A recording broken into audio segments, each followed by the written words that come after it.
Hello, guys. It's been a very long time, hasn't it? Well, I've got two smelly poo-poo faces with me to read a book. I've got Max Hello. and Annabelle. Hello. So today we're going to read Disney's The Lion King 2, Simba's Pride. Yes. Go on then. What's up, guys? Welcome back to our channel. Before you get started, click that subscribe button, turn on notifications, and give me a huge thumbs up. There's a word of it. Yes, cool. Okay, right, okay. I'm not usually where I'd usually record the book, but I'm going to try it here and see how we do. So Max is going to turn the pages for us. So if he goes to the first page, I turn some pages. well, you'll be able to do the next book. Right, so, okay. No, Tuesday next book. Right, okay. So if you can hopefully see that there. Okay. The animals of the Pride Lands gathered once again to pay their respects to the Lion King and his queen. A cub had been born to Simba and Nala. Rafiki, the wise baboon, raised the cub towards the sun, and as his parents watched proudly.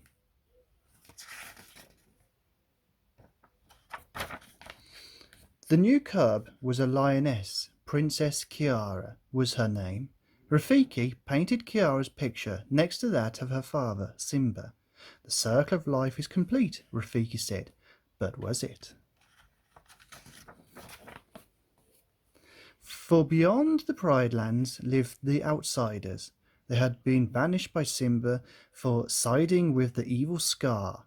Zira, a mean-spirited lioness, was their leader. Scar had chosen Zira's cub, Kovu, to be king. There was news from the Pride Lands. News from the Pride Lands. Simba's cub was a girl. Perfect, Zira exclaimed. Girls will be the girls, but the boys will be kings. Zira planned to reclaim the Pride Lands for the outsider, with Kovu as the next Lion King. The months passed quickly, and Kiara grew into an adventurous young lioness eager to explore the Pride Lands. Stay in sight of Pride Rock, Simba reminded her as she was about to bound off excitedly. Simba sent Timon and Pumbaa to watch over her, just in case, but she managed to slip away from her babysitters when they stopped to snack on some grubs. Suddenly, Kiara came face to face with Kovu. She circled him. My father says to never turn your back on an outsider. Do you always always do what Daddy says? Kovu asked. Just then, when the cubs fought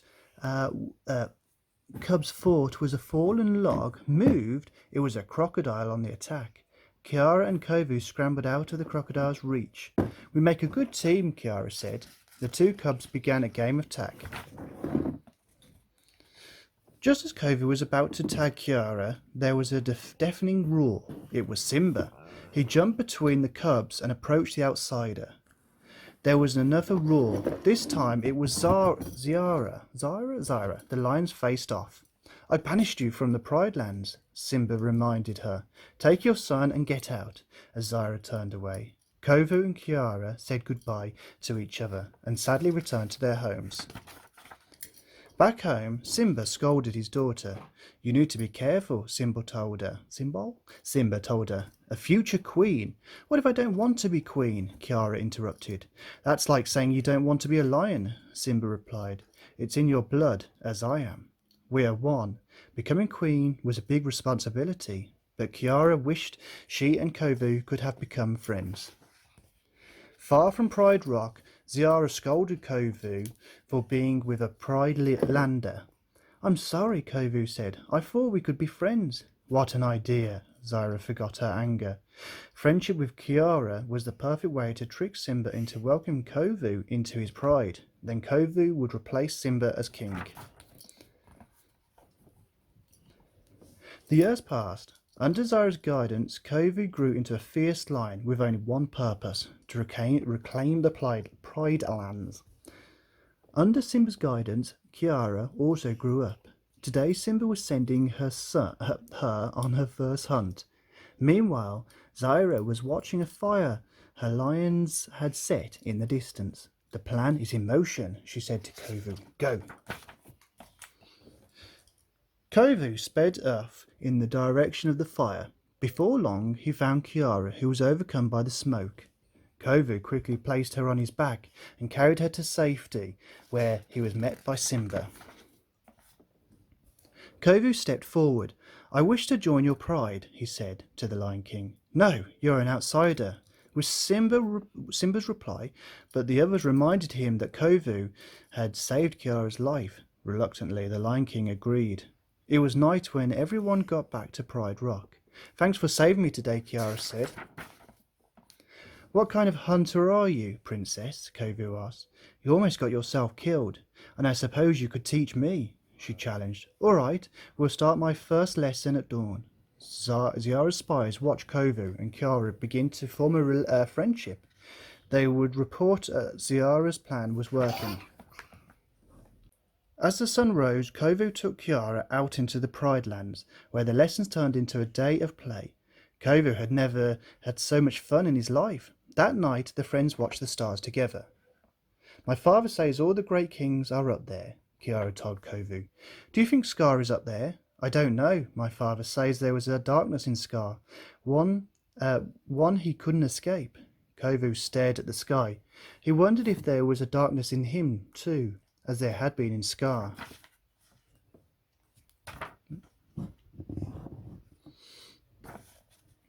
Simba watched Kiara and Kovu from the Pride Rock. He was still unsure about the outsider and worried about the future of his pride. He too looked to the stars and to his father for guidance. Nala approached him. Simba, you want so much to walk the path expected of you, she said. Remember, Kovu does not. Nala was right. Kovu was questioning the path Zaira had planned for him. Was it evil to follow Ziara's teaching to be like Scar? Suddenly an arm popped out from a bush. It was Rafiki. Follow me, he said. Kiara and Kovu followed him to a beautiful waterfall. There, the wise baboon taught the young lions about Upendi, a special place in the heart that Kiara and Kovu now shared.